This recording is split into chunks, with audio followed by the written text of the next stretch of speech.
저를 한번 따라해 보겠습니다. 우리는 복음을 전하고 공동체를 만들어 하나님 나라에 참여한다. 다시 한번 해보겠습니다. 우리는 복음을 전하고 공동체를 만들어 하나님 나라에 참여한다. 이제 눈 감고 해보겠습니다. 시작.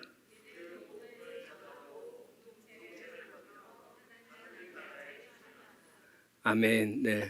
우리 교회 비전 스테이트먼트인데 첫 번에 있는 말씀을 가지고 올 한 해 복음을 전하기 위해서 복음을 확실히 알고 믿고 준비하는 그런 한 해가 되기를 간절히 소망합니다.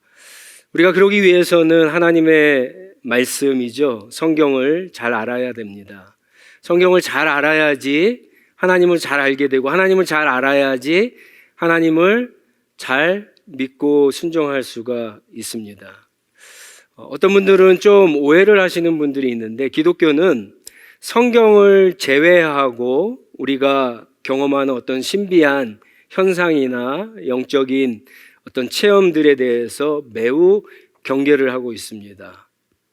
왜냐하면 우리가 경험하는 어떤 신비한 영적 현상들이 하나님인지 아니면 거짓된 영인지 알 수 없기 때문에 그렇습니다.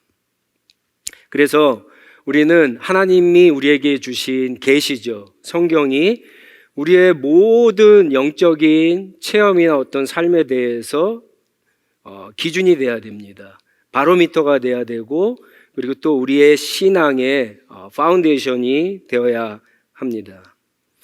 성경을 확실히 아는 것이 참 중요합니다. 그래야지 잘 전할 수 있기 때문에. 그런데 성경을 확실히 알기 위해서는 5가지 클래식한 방법이 있습니다.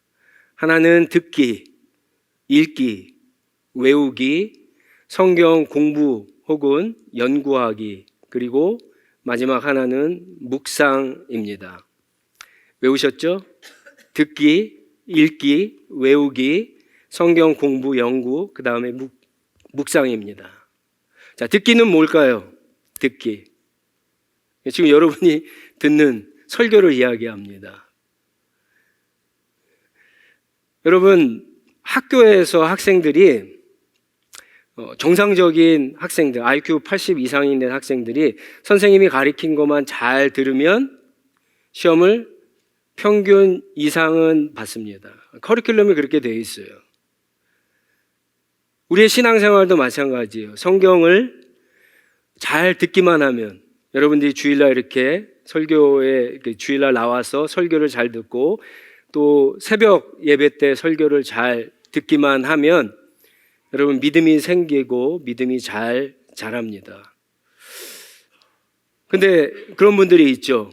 저는 설교를 많이 듣는데도 믿음이 생기지 않는데요. 잘 자라지 않는데요, 믿음이. 그런 분들은 솔직히 얘기하면은 잘 듣지 못한 겁니다. 설교를 들은 것이 아니라, 설교를 통해서 하나님의 말씀을 잘 들은 것이 아니라 못 들은 거예요.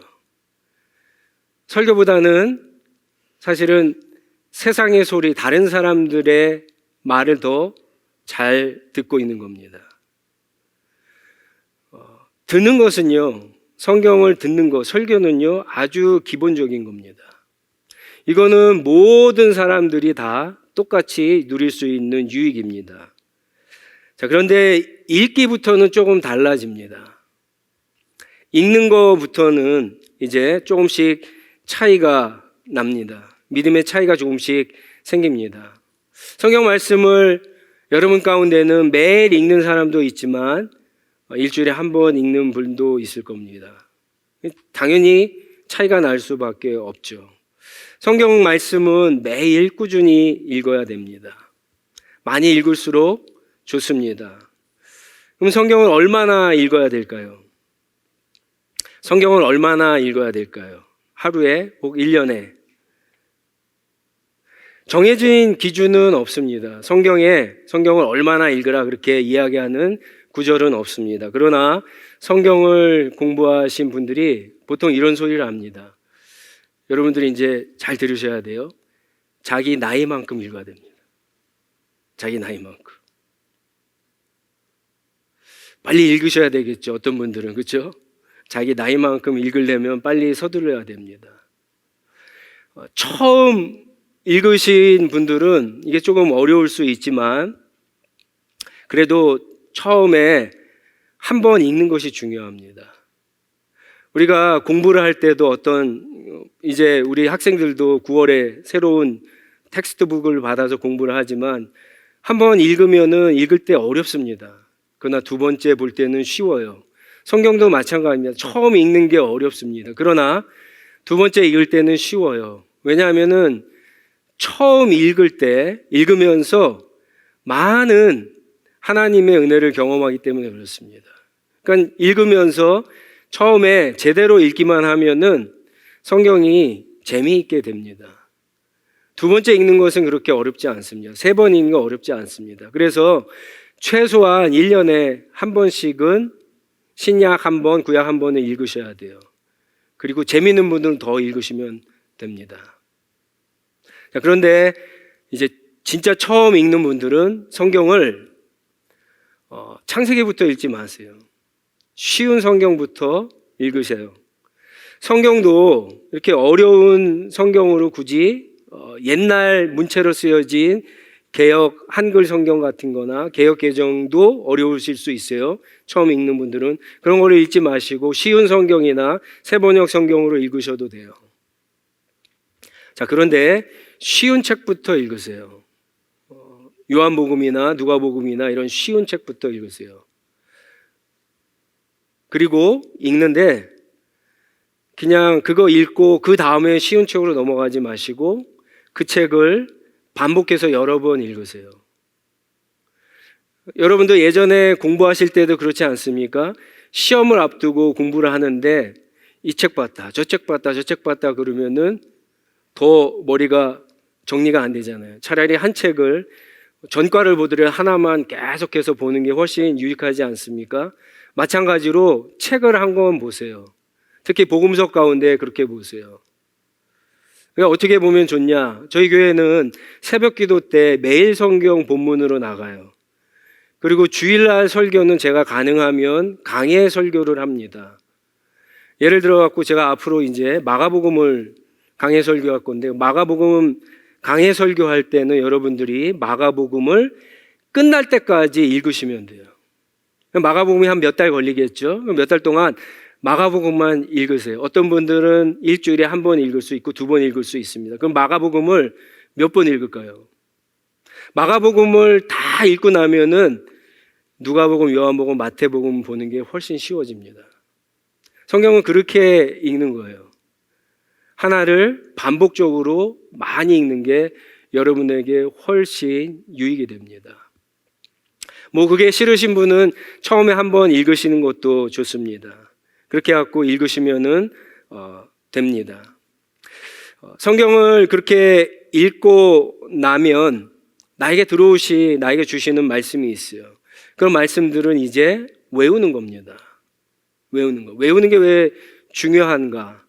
하나님께서는 우리가 인생을 살아갔다 어떤 문제를 닥쳤을 때 우리가 외웠던 말씀을 생각해내게 하심으로 그것에 순종해서 믿음으로 살게 하십니다. 그러니까 말씀을 외운 게 없거나 말씀을 읽은 적이 없는 사람들은요, 이 생각 가운데 뭐 꺼낼 게 없는 거예요. 꺼낼 게 없어요. 이 생각 가운데 다른 것들로 가득 차니까 우리가 신앙생활은 하는데 겉모습은 분명히 크리스찬인데 밖에 나가서 행동하는 것을 보면은 전혀 성경적이거나 믿음의 행동을 하지 못하는 이유가 거기에 있습니다. 하나님의 뜻을 알고 인도하심을 받으려면은 성경을 자세하게 읽으시고 외우셔야 됩니다. 그 다음에는 성경을 공부하는 겁니다. 공부해야 되는 가장 중요한 이유는 우리가 성경을 읽고 성경 말씀대로 적용하고 살아야 되는데 성경을 읽지만 우리는 전문 지식이 없어갖고 우리 마음대로, 우리 생각대로, 마음대로 성경을 해석할 때가 있습니다. 그러면은 잘못된 해석이 나오겠죠. 그럼 잘못된 해석을 가지고 잘못된 적용을 할 수밖에 없습니다. 그렇기 때문에 성경 공부를 하는 것이 필요합니다. 성경 공부하는 방법은 두 가지가 있어요. 하나는 교리를 공부하시는 거고 또 하나는 성경 신학을 공부하는 겁니다. 교리라고 하는 것은 뭐냐? 성경에 어떤 특정한 아주 중요한 주제들이 있습니다. 이 주제들이 창세기부터 요한계시록까지 막 이렇게 흩어져 있거든요. 이런 것들을 다 주워 모으는 거예요. 모아갖고 이것을 정리하고 요약한 게 교리입니다. 그래서 한 7가지 중요한 교리가 있어요. 하나님, 예수님, 성령님, 구원, 교회, 종말 이런 것들이 가장 중요한 주제입니다. 이것을 알고 이것을 공부하고 성경을 읽으면은 성경을 이렇게 자기 마음대로 해석하지 못합니다. 그 말씀의 중심이 된 것들을 기초로 해서 보게 됩니다. 성경신학은 뭐냐? 성경신학은 조금 다릅니다. 창세기부터 요한계시록까지 성경을 처음부터 끝까지 관통하고 있는 흐르는 주제들이 있어요. 그 주제들을 공부하는 거예요. 근데 이 주제는 그냥 조직신학처럼 이렇게 공부하는 게 아니라, 정리하는 게 아니라 이 성경신학 주제들은 이렇게 발전이 돼요. 점점. 그래서 하나님께서 구약성경에 얘기했던 것이 신약성경에 어떻게 성취되고 완성되는가를 보여줍니다. 그런 주제 가운데 우리 교회는 하나님 나라라고 하는 아주 중요한 주제를 가지고 우리가 교회 비전 스테이트먼트를 만들고 우리가 신앙생활하고 있는 겁니다. 그거 말고도 구원의 하나님의 예수 그리스도를 통한 구원의 역사 같은 것들이 성경신학의 아주 중요한 주제입니다. 그리고 신약성경, 구약성경을 뭐라고 그러죠? 옛날 약속, 새로운 약속이라고 그러죠. 언약, 스테이트먼트, 커버넌트 이렇게 얘기하는데 언약을 통해서도 알 수 있고요. 그 다음에 하나님의 사랑이 창세기부터 요한계시록까지 쭉 흐르고 있죠. 그 사랑을 갖다가 어떻게 점진적으로 발전하고 있는가를 공부하는 게 성경신학입니다. 그래서 이 교리와 성경신학을 여러분들이 공부하시면 성경을 자기 마음대로 해석하지 않고 때로는 현미경을 보듯이 좁게, 때로는 넓게 성경을 갖다가 이해하고 그래서 깨닫고 올바로 적용하고 하나님 말씀대로 살아갈 수 있습니다. 그리고 마지막이 묵상인데요. 제가 오늘 그리고 올해 여러분들에게 강조하고 싶은 것이 이 묵상입니다. 올해는 우리 하늘시학교의 모든 성도님들이 성경을 묵상하는 법을 좀 배우시고 숙달하셨으면 좋겠습니다. 여러분, 성경을 우리가 왜 듣고 읽고 외우고 공부하고 그래야 할까요? 왜 그렇게 하죠? 왜 성경을 읽죠? 실제 우리 삶에 있어서 막 눈에 드러나게 성경이 도움이 되지 않는데 차라리 무슨 기술 자격증 하는 게 배우는 게 훨씬 나을 것 같은데 왜 그렇죠? 성경은 우리에게 구원을 줄 뿐만 아니라 하나님의 은혜로 구원받은 우리가 하나님의 자녀, 하나님의 백성, 하나님의 증인, 예수 그리스도의 제자로 살 수 있도록 그렇죠. 우리를 도와주기 때문에 그렇죠. 자, 그런데 성경을 듣고 읽고 외우고 공부한다고 다 그런 건 아니에요.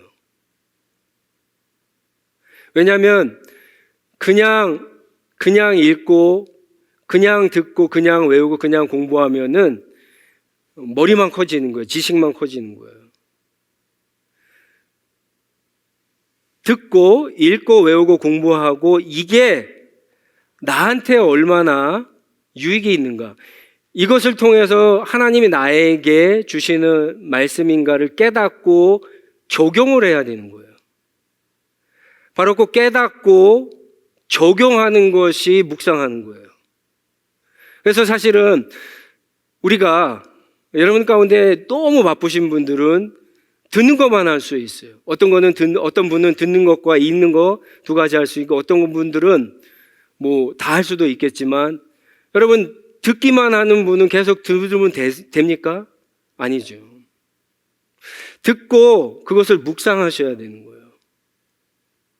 그래서 내 삶 가운데 적용하고 그것을 살려고 노력했을 때 거기에 하나님의 은혜가 있고 하나님을 경험해서 우리의 신앙이 머리만에 갇혀 있는 것이 아니라 가슴으로 내려오고 우리의 삶의 신앙이 나타나게 되는 겁니다.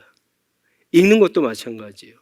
그냥 읽으면 무조건 읽는다고 되는 게 아니라 읽으면서 묵상을 하셔야 돼요. 외우면서 묵상을 하셔야 돼요. 성경 공부를 하시면서 묵상을 하셔야 됩니다. 묵상이 얼마나 중요한지 모릅니다. 묵상이 아마 여러분의 신앙생활에 획기적인 사건이 될 수 있어요. 오늘 우리가 읽은 시편 1편 2절 말씀은요, 성경에서 묵상에 대해서 이야기할 때 가장 대표적인 성경 본문입니다. 시편 1편은 시편 전체의 서론이자 결론인데, 이 성경은 시편 1편은 인생에는 두 가지 길이 있다고 그러죠. 의인의 길과 악인의 길. 악인의 길은 별 볼 일 없고 의인의 길은 좋은 길입니다. 1절에 보면은 의인의 길을 걸어가는 사람은 복 있는 사람이라고 그러죠. 3절에 보시면 열매를 맺는 사람이고요. 하는 일마다 다 잘 되는 사람이라고 그러고요. 6절에 보면은 주님께서 인정하시는 사람이다라고 그렇게 이야기합니다. 여러분, 복 있는 사람이 되고 싶지 않습니까? 그렇죠?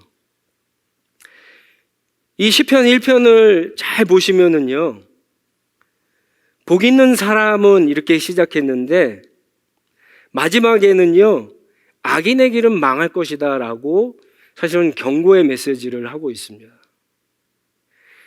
지금 여기에 나와서 하나님의 말씀을 듣는 분들은 이미 복 있는 사람들이에요.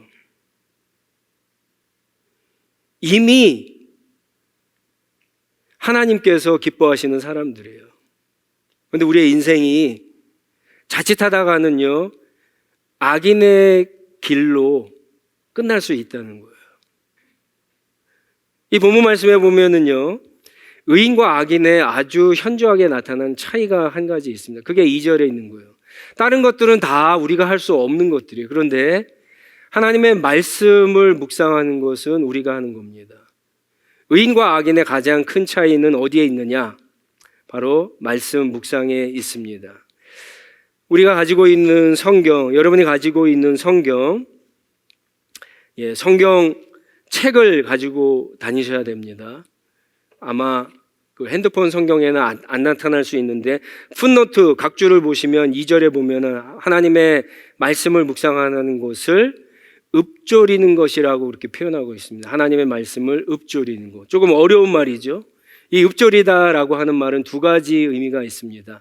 하나는 소리를 내어서 읽는 것을 이야기하고요. 또 하나는 되풀이해서 읽는 것을 읊조리다라고 그렇게 이야기합니다.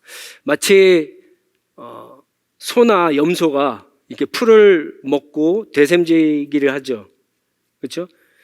다 먹였는데 외양간에 와갖고 계속 또 씹습니다. 그렇죠? 뭐 잠자다가도 씹고 막 그래요. 되새김하는 건데 묵상이 그렇다는 거예요. 묵상이라고 하는 말은 문자적으로 해석하면은 하나님의 말씀을 소리내어 읽고 반복해서 읽으면서 그 뜻, 의미를 갖다가 음미하고 생각하는 것이 묵상입니다. 제가 이제 돌아오는 금요일부터 성경을 묵상하는 법에 대해서 훈련을 할 텐데, 여러분에게 한 가지 말씀드리면은 묵상에 있어서 가장 중요한 것이 뭐냐면은요, 읽기입니다. 읽기예요. 많은 분들이 공간적인 제약이나 그리고 시간적인 제약 때문에 읽지를 않고 눈으로 봅니다. 눈으로 보면 안 돼요. 성경은 눈으로 보는 책이 아니라 소리 내어서 읽는 책입니다. 읽으셔야 돼요. 묵상의 의미가 거기에 있습니다. 읽어야 돼요. 그래서 우리가 기도하거나 큐티할 때, 개인 경건을 할 때 시간과 장소를 정하라라고 하는 의미가 거기에 있습니다. 그냥 눈으로 보는 것과 읽는 것은 엄청난 차이를 만들어냅니다. 자, 묵상이란 하나님의 말씀을 소리내어 읽되 반복해서 계속 읽으면서 그 뜻을 음미하고 테이스트하고 생각하는 것을 묵상이라고 합니다. 자, 그러면 묵상을 하면은 무슨 일이 일어날까요? 묵상을 하고 나면 무슨 일이 일어날까요? 하나님의 말씀이 여러분의 마음에 남게 됩니다. 마음에 남아요. 여러분, 새벽 기도하고 새벽에 묵상하고 나면 점심에 말씀이 기억납니까? 저녁에 납니까? 주일날 설교 들으면 내일 이맘때쯤 무슨 설교 했는지 기억이 납니까? 기억이 나면 설교 잘 들으신 거예요. 여러분들이 아침에 묵상을 하셨는데 점심에 생각이 안 나요. 내가 오늘 새벽에 무슨 말을 묵상했지? 기억이 안 나요. 저녁에는 더더욱 기억 안 나요. 묵상을 아주 잘못한 겁니다. 묵상은 그렇게 하는 게 아니에요. 그래서 왜 읽는 게 중요하고 반복하는 게 중요하냐? 마음에 담아두기 때문에 그런 거예요. 이 서양 철학에서는 마음이라는 거 하는 것을 마인드로 얘기를 해요. 그냥 가슴이 아니라 마인드라고 얘기하죠. 마인드는 생각하는 거예요. 하나님의 말씀을 계속 반복해서 묵상해갖고 이 말씀을 우리의 마음에 담아놓는 거예요. 그래야지 우리가 살면서 어떤 문제에 부딪혔을 때 끄집어내죠. 생각해내갖고 내가 여태까지 배웠던 인생을 살면서 경험했던 세상적인 원칙과 원리와 처세술과 이런 것을 따라가지 않고 하나님의 말씀을 따라가는 의인의 길을 가는 것이 가능해지죠. 말씀이 마음에 없어요. 그럼 어떻게 꺼집어내겠어요? 제가 그런 비유 한 적이 있잖아요. 열심히 기도해요. 복권에 맞게 해달라고. 복권에 막 기도했는데 안 돼요. 그러니까 또 열심히 기도합니다. 오늘 하나님께서 그랬다고 그러잖아요. 복권 좀 사고 기도해라. 아니, 뭘 해야지 하나님도 들어주시든지 말든지 하죠. 말씀이 마음에 없는데 어떻게 말씀대로 하나님 중심대로 믿음으로 산다고 할 수가 있겠어요? 그 마음에 하나님의 말씀을 새기는 방법이 묵상이에요.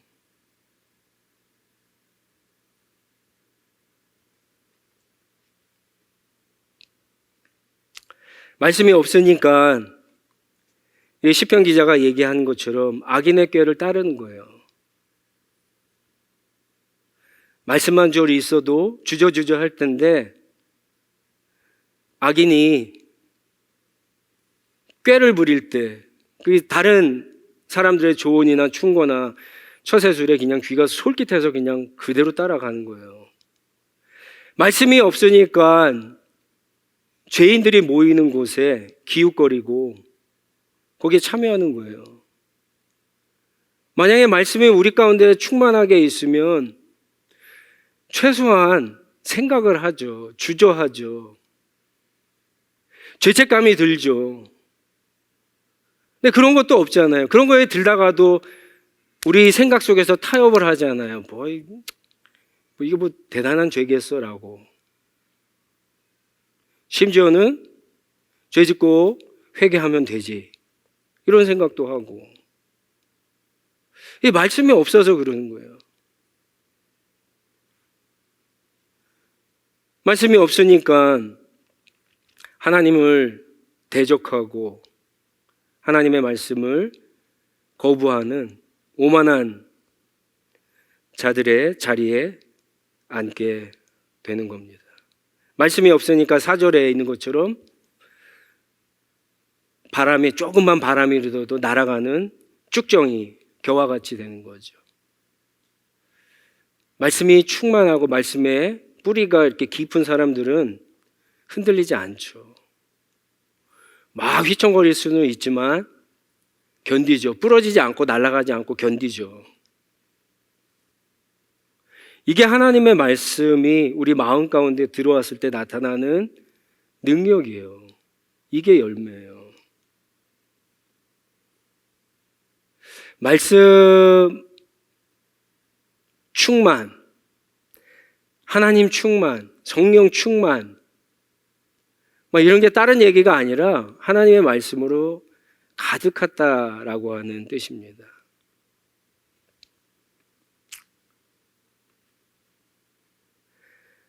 말씀을 묵상하는 것은 한 번으로 되지 않습니다.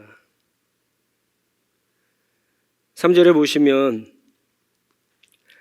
지금 이파리가 시들어가고 있는데 물 한 번 줬다고, 말씀 한 번 먹었다고 갑자기 막 파래지고 막 열매가 쭉쭉 나오고 그럴까요? 끊임없이 그 뿌리가 물의 근원에 단 시냇가에 심은 나무처럼 그렇게 말씀의 뿌리가 내린 사람이어야 되는 거죠. 그래야지 어떤 가뭄의 환경에서도 어떤 때라도 철이 되면 열매를 맺는 거예요. 결국은 시간은 똑같이 지나갑니다. 믿음이 없는 사람과 말씀이 없는 사람과 말씀이 있는 사람이 똑같이 가요. 근데 막 말씀이 없는 사람도 흔들려다가 쓰러지고 날아가는데, 말씀이 있는 사람은 가다가도 힘들게 가지만, 천천히 가지만, 때로는 막 좌지우지하면서 가지만 결국에는요, 때가 되면 다 열매를 맺는 겁니다.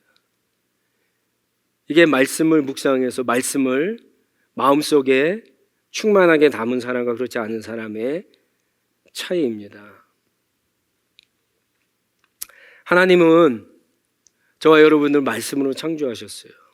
그리고 지금도 말씀으로 우리를 새롭게 하시고 말씀으로 우리를 인도하시고 다스립니다. 그렇죠? 이 말이 무슨 말일까요? 저와 여러분은 말씀이 없으면 살아가지 못한다는 거예요. 예수님은 당신을 가리켜서, 요한복음에 보면 예수님이 말씀이잖아요. 예수님은 당신 자신을 스스로 나는 하늘에서 내려온 살아있는 떡이다, 오늘날로 빵이다, 밥이다, 그렇게 말씀하셨어요. 나를 먹어야 된다라고까지 말씀하셨어요. 우리는 하나님의 말씀을 먹지 않으면 제대로 살 수 없습니다.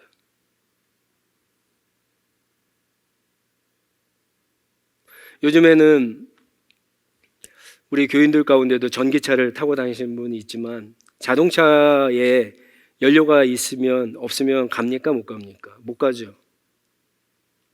휘발유를 넣거나 전기를 충전해야지 자동차가 가요. 근데 바깥에 눈이 많이 왔다고 눈 집어넣으면 갑니까? 못 가요. 자동차가 망가집니다. 저와 여러분도 마찬가지예요.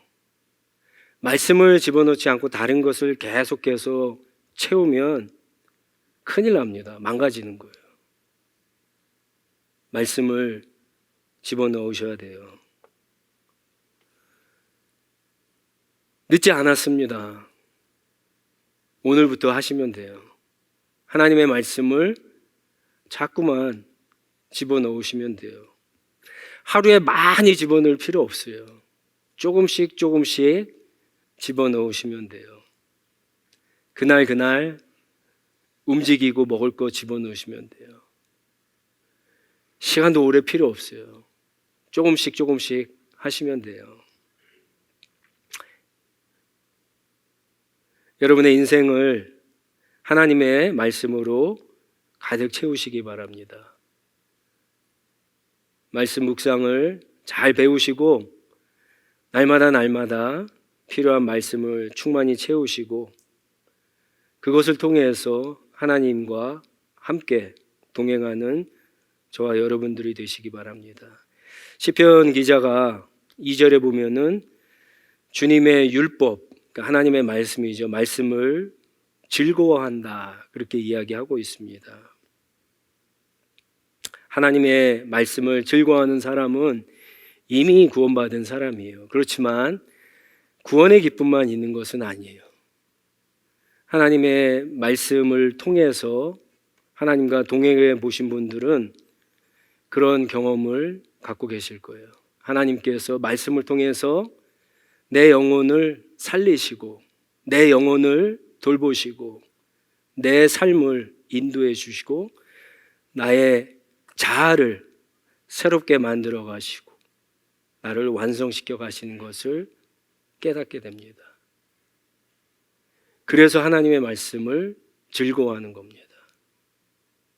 저와 여러분의 2024년도 삶 가운데 하나님의 말씀에 이런 은혜와 능력이 나타나서 하나님의 말씀을 즐거워하는 저와 여러분들이 다 되시기를 주님의 이름으로 축원합니다.